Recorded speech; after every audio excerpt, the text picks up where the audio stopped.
ஈரோடு மாவட்டம் மொடக்குறிச்சி தொகுதிக்குட்பட்ட அவல்பூந்துறையில் அதிமுக பொதுச் செயலாளர் எடப்பாடி பழனிசாமி பரப்புரை மேற்கொண்டு வருகிறார். அந்த நேரலை காட்சிகள். இன்றைக்கு தமிழகத்தில் பல்வேறு இடங்களில் தினந்தோறும் போதைப் பொருள் கண்டுபிடிக்கப்பட்டு நடவடிக்கை எடுக்கப்பட்டதாக அன்றாட செய்தி, தொலைக்காட்சி செய்தி, பத்திரிகை செய்தி. திராவிட முன்னேற்ற கழகம் ஆட்சி பொறுப்பேற்று ஒரே ஆண்டு தான். அந்த ஒரே ஆண்டில் இன்றைக்கு தமிழகத்தில் போதைப் பொருள் நடமாட்டம் அதிகரித்து விட்டது. அதை கட்டுப்படுத்த வேண்டும் என்று திராவிட முன்னேற்ற கழக அரசுக்கு பிரதான எதிர்க்கட்சி என்ற முறையில் நாங்கள் எச்சரிக்கை விடுத்தோம். ஆனால் இந்த அரசு அதுக்குரிய நடவடிக்கை எடுக்கல. அதனால இந்த 4 ஆண்டுகளில் போதைப் பொருள் விற்பனை அதிகமாகி இன்றைக்கு மூளை முடுக்கு அனைத்து பகுதியிலும் இன்றைக்கு போதைப் பொருள் விற்பனை தங்கு தடையில்லாம விற்கப்படுகிறது. பள்ளிக்கு அருகில, கல்லூரிக்கு அருகில பொதுமக்கள் அதிகமாக கூடுகின்ற பகுதியில் போதைப் பொருள் விற்பனை அதிகரித்து விட்டது.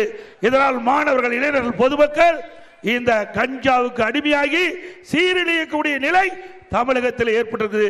இதுக்கு காரணம் திரு ஸ்டாலின் அரசாங்கம் தான் பொறுப்பேற்க வேண்டும். ஏனென்றால் நம்முடைய குழந்தைகள் நாம் கண்முன்னே சீரழியக்கூடிய நிலை இந்த ஆட்சியிலே தான் பார்க்கப்படுகிறது.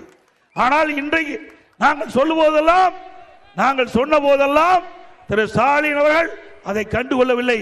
இன்றைய தினம் இன்றைக்கு தொலைக்காட்சியின் வாயிலாக கோரிக்கை வைக்கின்றார்.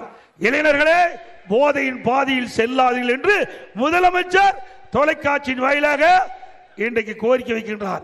இதே செய்தியை அனைத்து இந்திய அண்ணா திராவிட முன்னேற்ற கழகம் பிரதான எதிர்க்கட்சி சட்டமன்றத்திலும் தெரிவித்தோம், அறிக்கையின் வாயிலாக வெளியிட்டோம், தொலைக்காட்சியின் வாயிலாக பேட்டி கொடுத்தோம்.